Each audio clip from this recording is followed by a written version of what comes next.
Assalamualaikum warahmatullahi wabarakatuh. Perkenalkan, saya Tita Yuningsi, PLP Unsil 2020 di SMA Negeri 6 Tasikmalaya. Kali ini saya akan membahas tentang sejarah Indonesia bab 4, yaitu Sumpah Pemuda dan Jati Diri Keindonesiaan.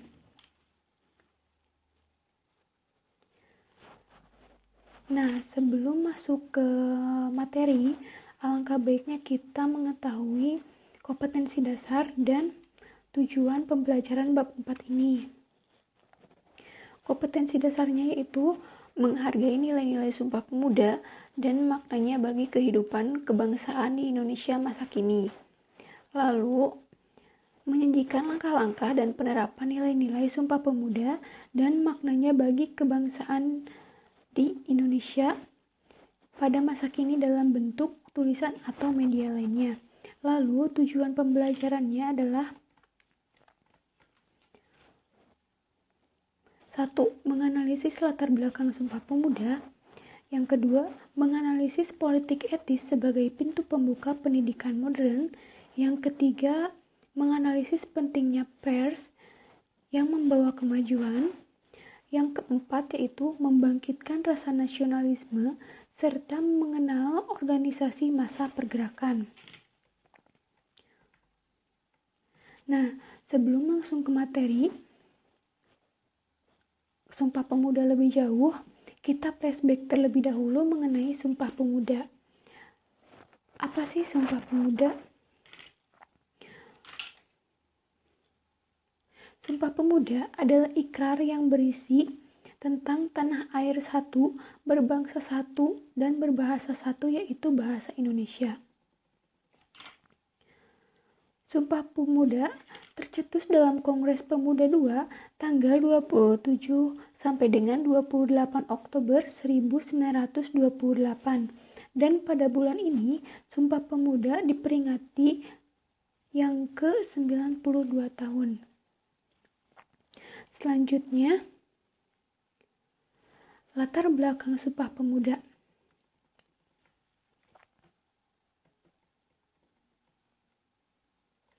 Nah, dimulai dari adanya pendidikan atau sekolah-sekolah yang melahirkan kaum terpelajar atau kaum muda terpelajar ini kemudian mempelopori lahirnya kebangkitan nasional.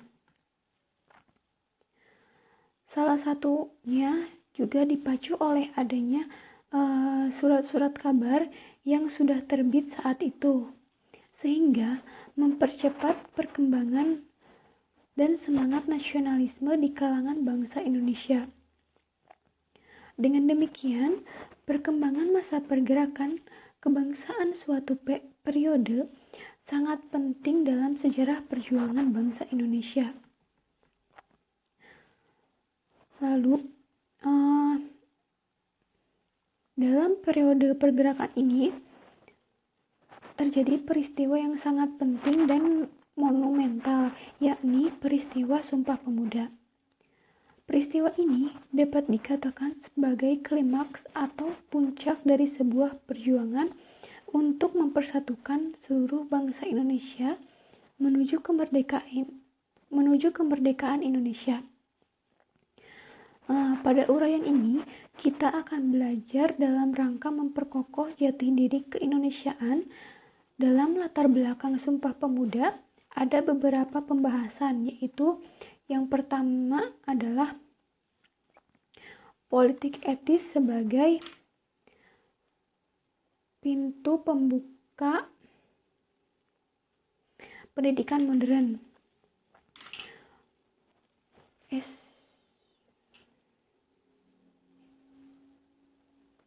Politik etis merupakan pemikiran yang menyatakan pemerintah kolonial Belanda saat itu masih memiliki tanggung jawab moral bagi kesejahteraan kaum Bumiputra. Politik etis muncul dari kaum intelek terhadap kolonial Belanda atas sistem tanam paksa yang menimbulkan penderitaan kaum pribumi, dan kebijakan yang dibuat pemerintah banyak merugikan pribumi baik sosial maupun ekonomi. Nah, politik etis ini masuk pada abad ke-20 yang berisi tentang kebijakan pemerintah kolonial mendorong untuk menguasai seluruh wilayah Nusantara. Kebijakan itu diikuti dengan penaklukan terhadap wilayah-wilayah yang belum dikuasai.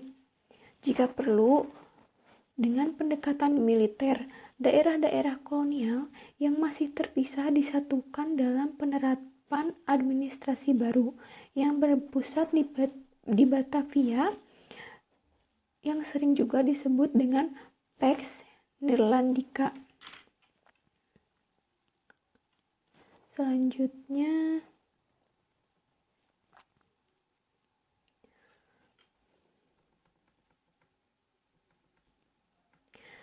kebijakan politik etis. Ada 3, yaitu yang pertama,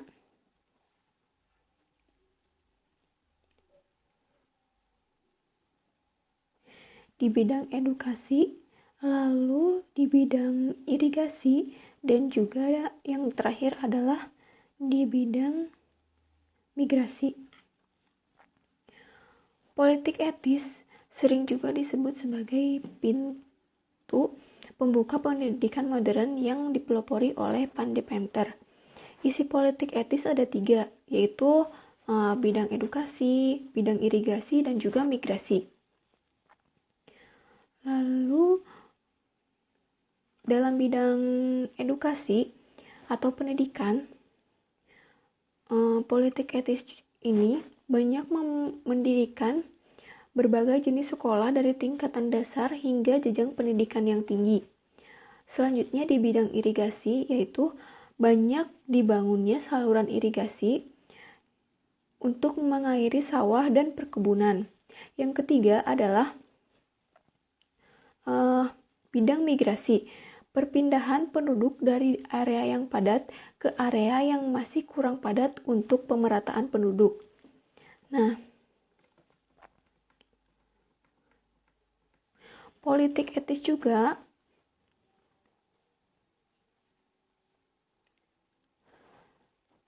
cukup berhasil di bidang pendidikan dan melahirkan para pemuda intelek yang juga disebut dengan priai yang banyak membawa kemajuan. Kemajuan ini tidak terlepas dari keberadaan kaum intelektual Bumi Putra yang mulai memikirkan nasib bangsanya. Namun, di sisi lain, politik etis juga tidak luput dari penyimpangan. Salah satunya adalah penyimpangan di bidang edukasi. Pembangunan sekolah-sekolah yang diajukan oleh Belanda, tetapi pendidikan itu bertujuan untuk memperoleh tenaga kerja administrasi yang cakap dan murah dari bangsa Indonesia.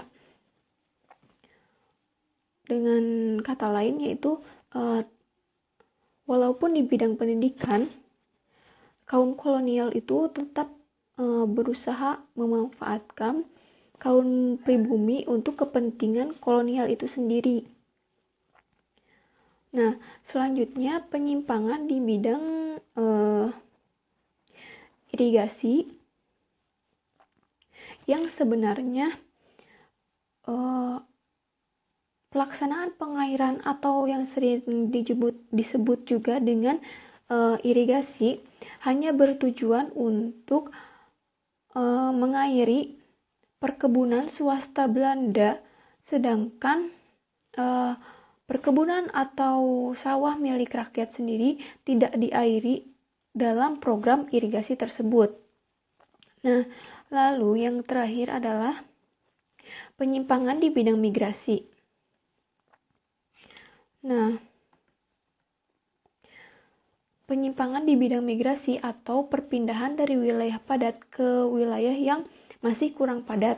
Misalnya dari Jawa yang lalu dipindahkan ke daerah-daerah yang dikembangkan perkebunannya oleh Belanda, sehingga mereka dijadikan kuli kontrak dan bagi yang melanggar akan dikenakan penalisasi. Nah, Apa sih Polyanai Sanchi ini? Polyanai Sanchi adalah hukum yang berlaku di Hindia, yaitu dengan baik itu siksaan atau hukum cambuk.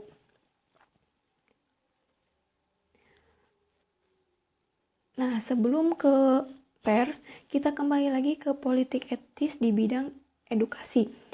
Perluasan pendidikan gaya barat sebagai model pendidikan modern merupakan tanda resmi dari bentuk politik etis.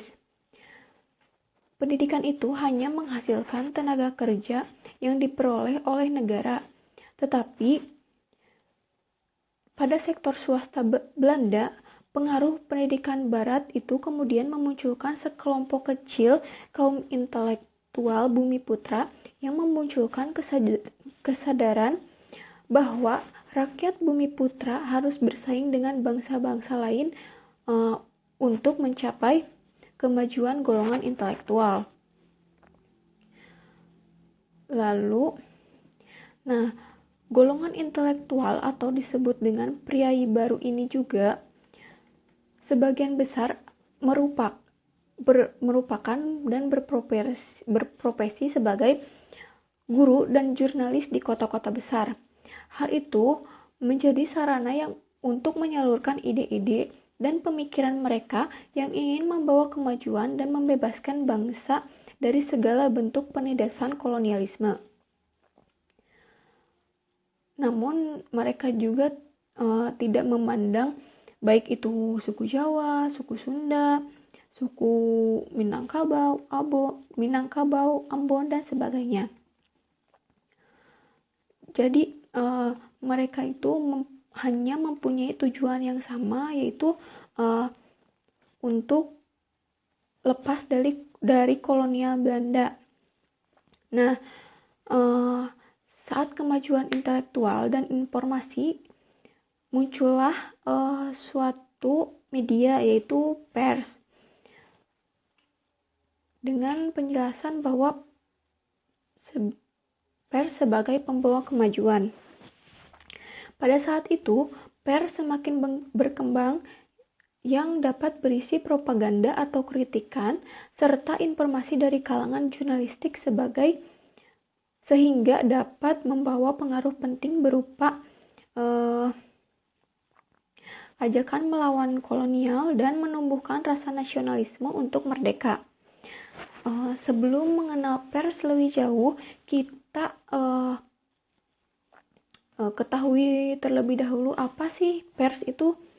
Pers adalah media massa yang melaksanakan kegiatan jurnalistik dalam bentuk tulisan, suara, gambar, data, dan gambar grafik dengan menggunakan media elektronik seperti radio atau dengan media cetak seperti surat kabar dan koran. Jadi dapat dikatakan bahwa pers membawa kemajuan diawali dari abad ke-20. Para priai atau kalangan intelektual menuangkan gagasan atau pikirannya melalui pers atau media cetak mengenai isu-isu yang dipopulerkan terkait dengan peningkatan status sosial rakyat Bumiputra dan peningkatan kehidupan di bidang sosial, ekonomi, budaya, dan politik. Nah, dalam pers saat itu banyak sekali yang mencetak tentang kata kemajuan, sehingga kata tersebut menjadi populer pada saat itu. Yang kemajuan itu mereka artikan sebagai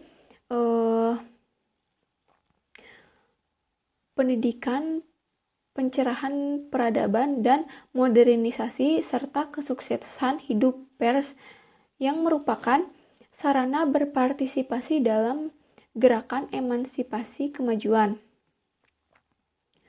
Lalu ini ada surat kabar atau berita yang populer pada saat itu, yaitu The Express dan Medan Priai. Selanjutnya adalah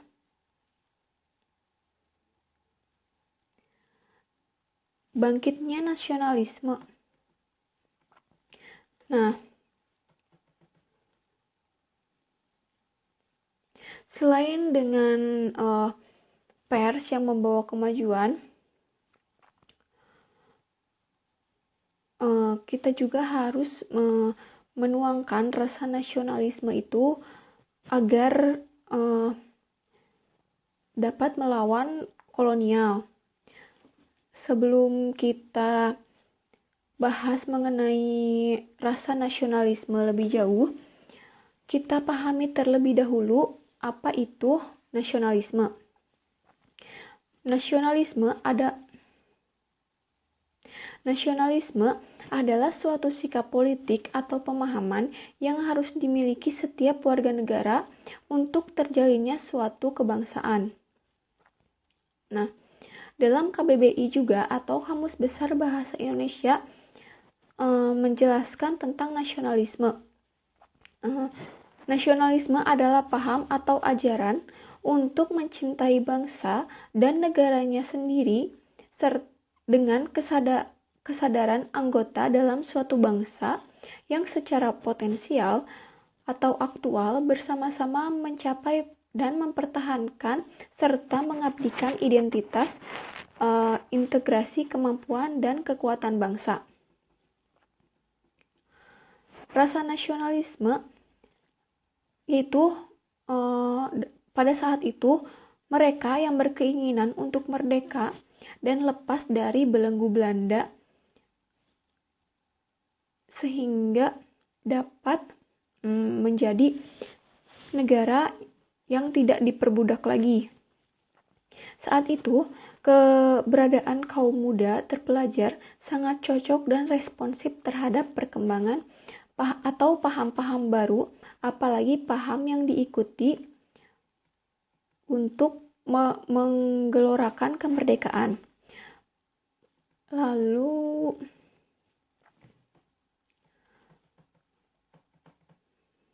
selanjutnya, selain membangkitkan rasa nasionalisme, kita juga akan membahas tentang organisasi massa pergerakan nasional. Nah,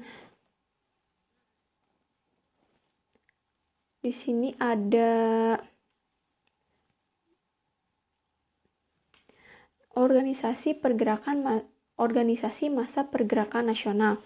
Di antaranya yaitu Budi Utomo yang merupakan yang terbentuk tahun 1908 tepatnya bulan Mei.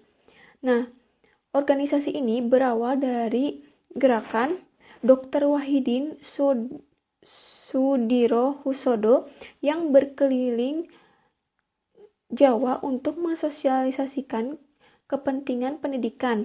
Selain mensosialisasikan pendidikan, terdapat pula dana pendidikan untuk mereka yang kurang mampu. Atau bahasa halusnya itu sebagai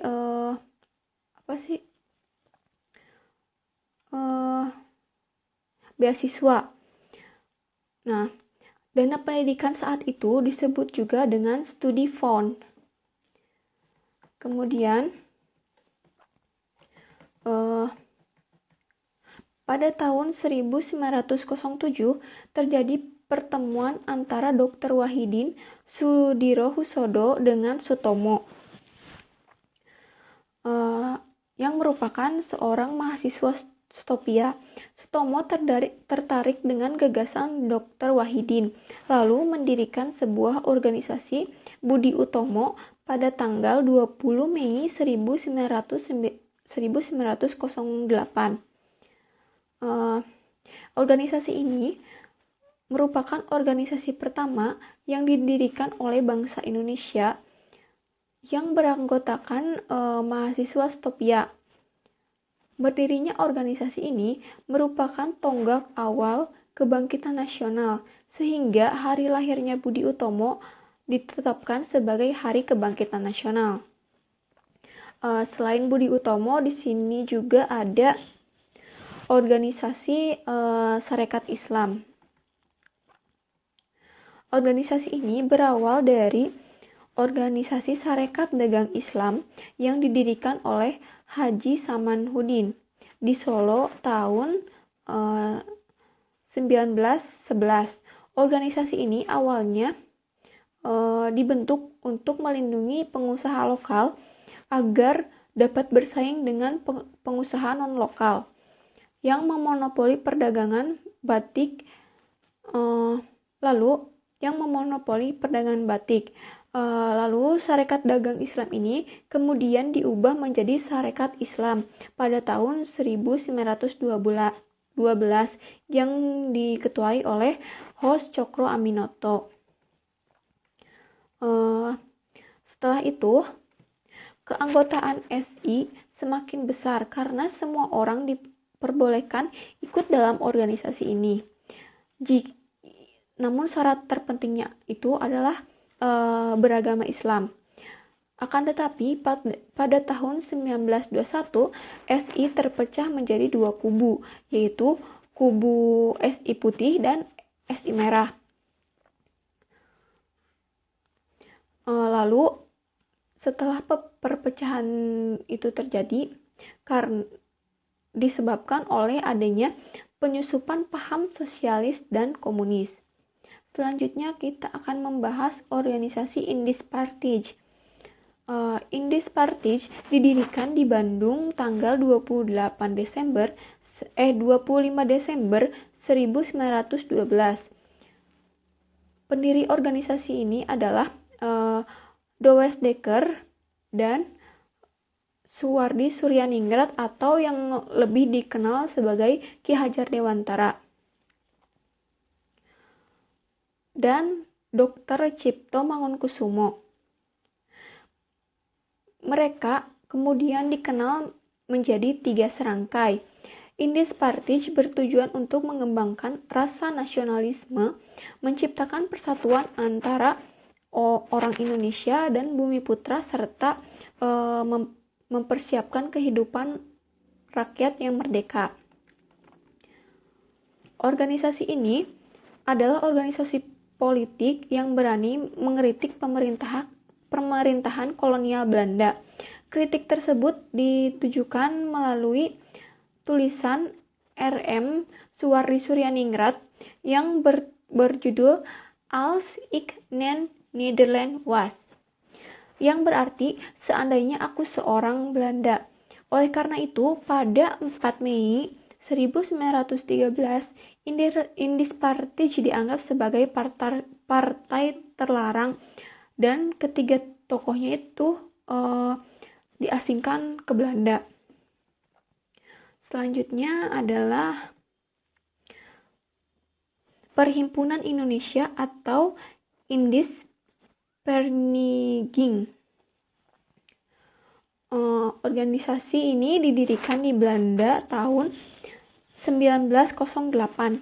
Awalnya organisasi ini diberi nama Indisvereniging oleh Sultan Kasayangan dan R.M. Noto Suroto. Kemudian pada tahun 1925 berubah nama menjadi Perhimpunan Indonesia. Istilah Indonesia digunakan untuk menunjukkan identitas diri bangsa dan negara serta menggantikan kata Hindia Belanda.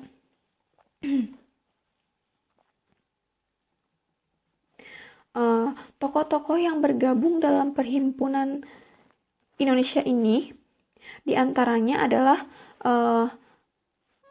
mantan wakil presiden pertama kita, yaitu Mohatta, Cipto Mangunkusumo, dan Suwardi Suryaningrat. Organisasi ini memiliki ajas perjuangan dengan kekuatan sendiri, tidak meminta kepada pemerintah kolonial Belanda. Perhimpunan Indonesia memiliki majalah yang disebut dengan Hindia Putra dan kemudian diubah menjadi Indonesia Merdeka. Selanjutnya, bentar.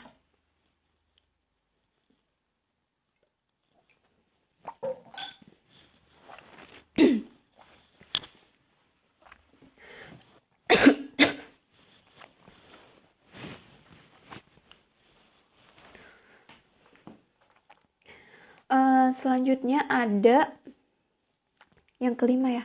Yang selanjutnya ada Indis Social Democrat Vereniging atau ISDP yang didirikan pada tanggal 4 Mei 1914 oleh Snaplit atau anggota Partai Buruh Sosial Demokrat Belanda dan rekan-rekannya di Surabaya. Organisasi ini menganut paham Marxisme yang kemudian paham Marxisme ini seperti paham komunis. Udah tahu kan paham komunis itu kayak gimana? Paham komunis itu sama rata, sama rasa. Nah, kemudian ISDP ini diganti menjadi Partai Komunis Hindia pada tanggal 20 Mei 1920. Lalu, tidak lama kemudian berganti nama lagi menjadi PKI atau Partai Komunis Indonesia yang merupakan sebuah organisasi yang lumayan banyak ya, yang lumayan banyak anggotanya itu. Namun anggotanya itu sebagian besar memiliki latar belakang sebagai buruh. Nah, selanjutnya PKI diketuai oleh Semaun dan Darsono sebagai wakil ketua dan bersamaan menjadi sekretaris partai. Tokoh yang tergabung dalam organisasi ini adalah Alimin, Prawirodirjo, dan Muso. Udah tidak asing kan dengan kata Muso itu yang terkenal di Partai Komunis Indonesia. Selanjutnya pada tanggal 13 November 1926, PKI melancarkan pemberontakan di Jawa dan Sumatera yang kemudian ditumpas oleh pemerintah kolonial Belanda. Akibat aksi ini, PKI juga dianggap sebagai partai terlarang serta tokoh-tokohnya ditangkap dan diasingkan ke Tanah Merah dan Bovendigul. Yang terakhir ada Partai Nasional Indonesia atau PNI yang terbentuk tanggal 4 Juli 1927. Pada awalnya, PNI adalah perkumpulan yang dibentuk oleh presiden pertama kita, yaitu Insinyur Soekarno, yang bernama Algemeen Study Club tahun 1925. Karena adanya perkumpulan ini, berdirilah partai politik baru bernama Partai Politik Nasional Indonesia atau PNI. Tokoh-tokoh yang bergabung di organisasi ini adalah Insinyur Soekarno, Dr. Cipto Mangunkusumo, Insinyur Anwari, M.R. Sartono, M.R. Iskak, Cokro Hadi Suryo, M.R. Sunario, M.R. Budiarto, dan yang terakhir adalah Dr. Samsi. PNI bergerak di bidang politik, ekonomi, dan sosial. Sehingga setelah Kongres tahun 1928 di Surabaya, anggota PNI semakin meningkat sehingga mengkhawatirkan pemerintah kolonial. Akhirnya pada tanggal 29 Desember 1929, 4 tokoh PNI ini yaitu diantaranya Insinyur Soekarno, Gatot Mangkoepradjo, Mas Kun, dan Supriyadinata ditangkap dan dijatuhi hukuman oleh Pengadilan Bandung. Dalam proses persidangan, Insinyur Soekarno menyampaikan pembelaan yang berjudul dengan Indonesia Menggugat. Nah, lalu di pertemuan kali ini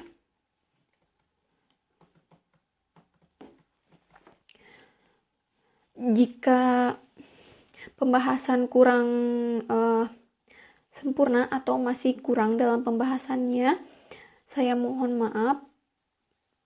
Dan saya juga masih dalam tahap belajar ya. Sekian pembahasan dari saya dalam pertemuan kali ini. Kurang lebihnya mohon maaf. Terima kasih bagi yang sudah menyimak dan tetap semangat dalam belajar walaupun hanya via daring. Semoga pandemi ini cepat berlalu dan tetap jaga kesehatan ya adik-adik semua agar dapat bertatap muka secara langsung secepatnya, amin.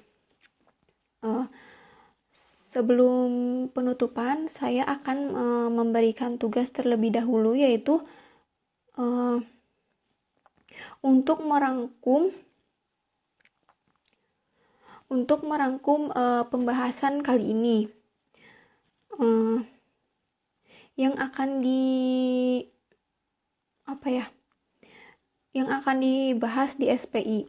Jika ada pertanyaan atau